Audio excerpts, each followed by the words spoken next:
सृष्टि रचना भाग 1। जब केवल परमेश्वर कबीर जी ही थे। बहुत समय पहले की बात है, इतना पुराना समय जब ना ये धरती थी, न आकाश, न सूर्य, न चंद्रमा, न तारे, न देवता, न मनुष्य, न जन्म, न मृत्यु। चारों ओर केवल एक ही अनंत दिव्य लोक था, जिसे अनामी लोक कहा जाता है।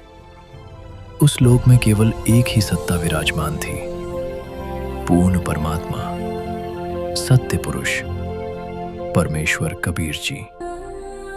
वो लोक इतना अद्भुत था कि वहां अंधकार का नाम तक नहीं था। हर ओर दिव्य प्रकाश फैला हुआ था और उस अनंत शांति के मध्य परमेश्वर कबीर जी अकेले विराजमान थे। फिर एक दिन परमेश्वर के भीतर एक विचार उत्पन्न हुआ, मैं एक से अनेक हो जाऊं।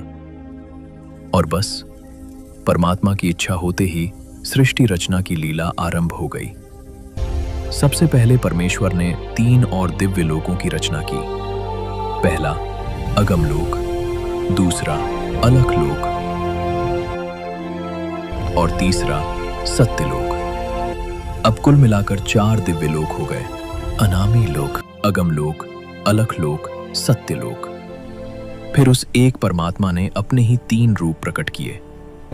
अगम लोक में वही परमात्मा अगम पुरुष कहलाए, अलख लोक में अलख पुरुष और सत्य लोक में वही परमात्मा सत्य पुरुष बनकर विराजमान हुए। एक ही परमात्मा परंतु 3 रूपों में। अब परमात्मा ने सत्य लोक की रचना आरंभ की। वहां न मिट्टी थी, न पत्थर, न लकड़ी, न कोई औजार। परमात्मा केवल अपनी शब्द शक्ति से सब कुछ प्रकट कर रहे थे। उनके मुख से वचन निकला और विशाल विशाल दिव्य द्वीप प्रकट हो गए। 1, 2, 3 ऐसे करते करते परमात्मा ने 16 दिव्य द्वीप बना दिए। हर द्वीप इतना सुंदर था कि करोड़ों स्वर्ग भी उसके सामने फीके लगे। कहीं अमृत की नदियां बह रही थीं, कहीं दिव्य फूलों के बाग थे, कहीं सोने जैसे चमकते महल। फिर परमात्मा ने अपने वचनों से 16 पुत्रों की उत्पत्ति की। वो सभी दिव्य तेज से चमक रहे थे। परमात्मा ने मुस्कुराकर कहा, बच्चों, तुम सभी अपने अपने द्वीपों में जाकर खुशी से रहो। सभी पुत्र आनंद से अपने अपने स्थान पर चले गए। उन 16 पुत्रों में से एक का नाम था अचिंत। कुछ समय बाद परमात्मा ने अचिंत को बुलाया। चारों ओर अलौकिक प्रकाश फैला था। तब परमात्मा बोले, बेटा अचिंत, अब आगे की सभी रचनाएं तुम करो। अचिंत ने हाथ जोड़कर आज्ञा स्वीकार की। फिर परमात्मा से मिली शक्ति के आधार पर अचिंत ने एक और सत्ता की उत्पत्ति की, जिसे आगे चलकर अक्षर पुरुष या पर ब्रह्म कहा गया। अक्षर पुरुष उत्पन्न होते ही सत्यलोक के उस दिव्य मानसरोवर में स्नान करने चला गया। वो मानसरोवर कोई साधारण तालाब नहीं था। उसका जल अमृत से भी अधिक शीतल था। उसकी लहरों से दिव्य प्रकाश निकलता था। सत्यलोक में शरीर सांसों से नहीं चलते। वहां वायु की आवश्यकता नहीं होती। जैसे जल के प्राणी पानी में रहते हैं, वैसे ही वहां के शरीर बिना वायु के भी जीवित रहते हैं। अक्षर पुरुष उस दिव्य जल में उतरा और उस अमृत समान शीतलता में सो गया। समय बीतता गया, बहुत समय बीत गया, पर वो बाहर नहीं आया। तब परमेश्वर कबीर जी ने एक अद्भुत लीला की।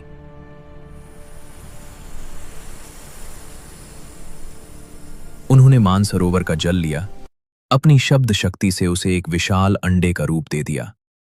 फिर अपने वचन से उसमें एक आत्मा प्रवेश कर दी। उस अंडे को परमात्मा ने जल में छोड़ दिया।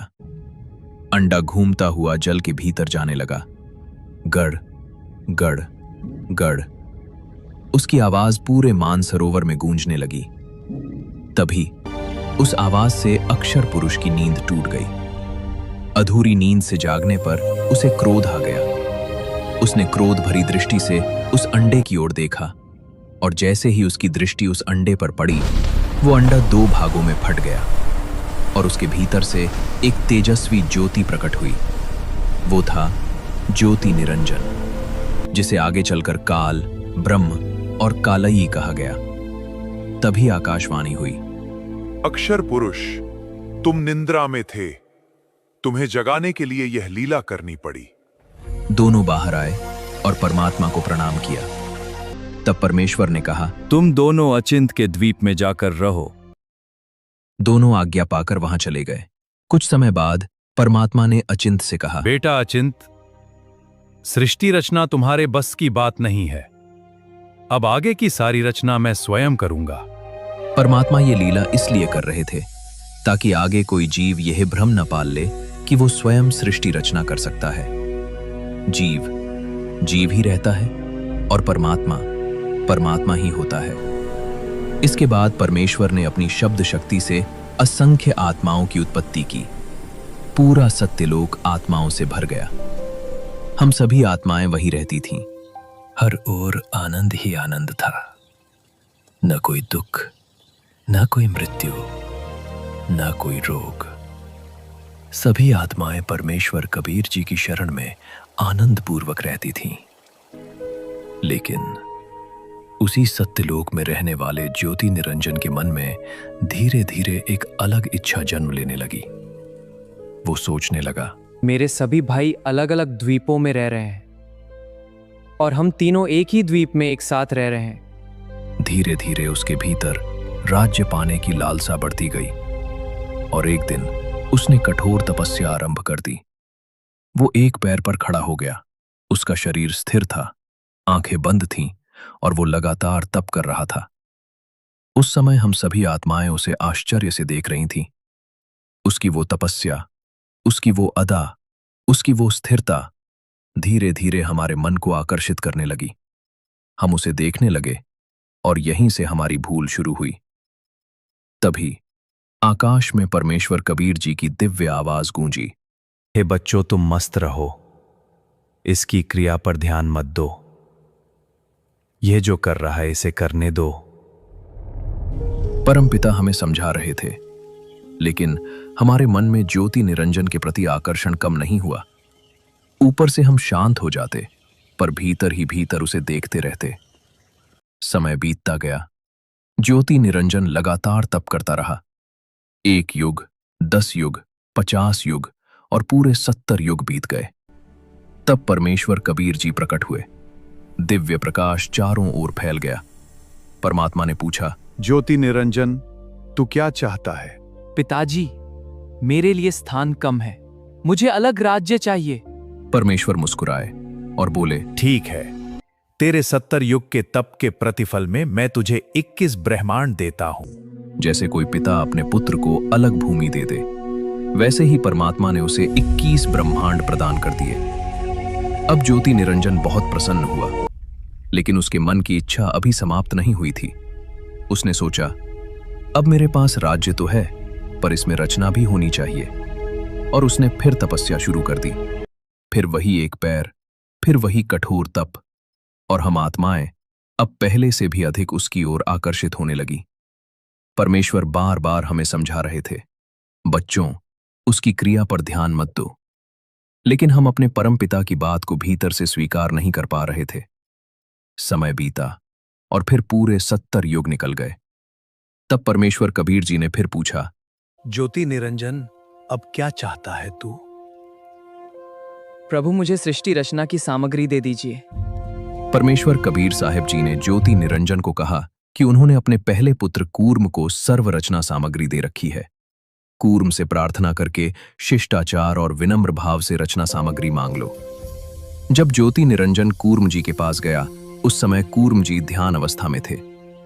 ज्योति निरंजन ने बिना किसी शिष्टाचार और प्रार्थना किए ही जबरदस्ती कूर्म जी का मुकुट उतारा, जिसके बाद उस मुकुट से 5 तत्व, तीनों गुण, रजगुण, सद्गुण और तमगुण निकले।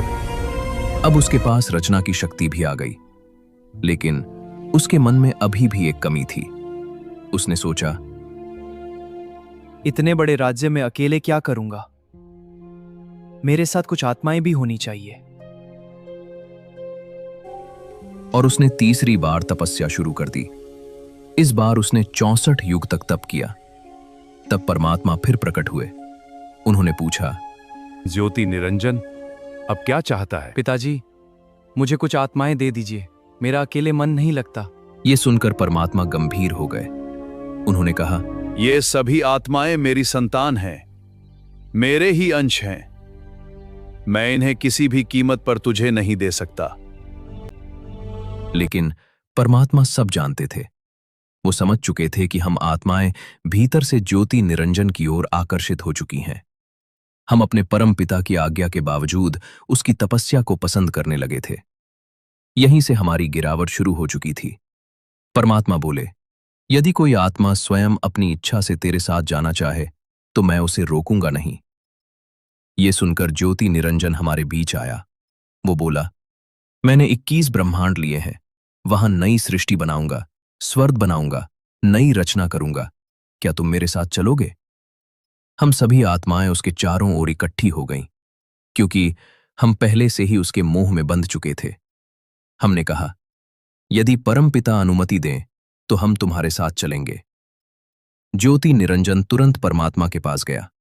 उसने कहा, पिताजी, कुछ आत्माएं मेरे साथ चलने को तैयार हैं। तब परमेश्वर कबीर जी स्वयं हमारे बीच आए। चारों ओर दिव्य प्रकाश फैल गया। परमात्मा ने पूछा, जो आत्मा ज्योति निरंजन के साथ जाना चाहती है वो हाथ उठाकर बताए। लेकिन हम सभी चुप रहे, क्योंकि हमें शर्म आ रही थी। परमात्मा तो पहले ही हमें समझा चुके थे, फिर भी हमारे मन में मोह बना हुआ था। कुछ क्षणों तक पूरा सत्यलोक शांत रहा।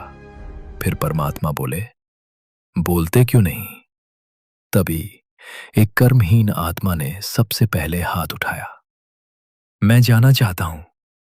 बस उसके बाद बाकी आत्माओं ने भी हाथ उठाने शुरू कर दिए। परमात्मा सब समझ चुके थे।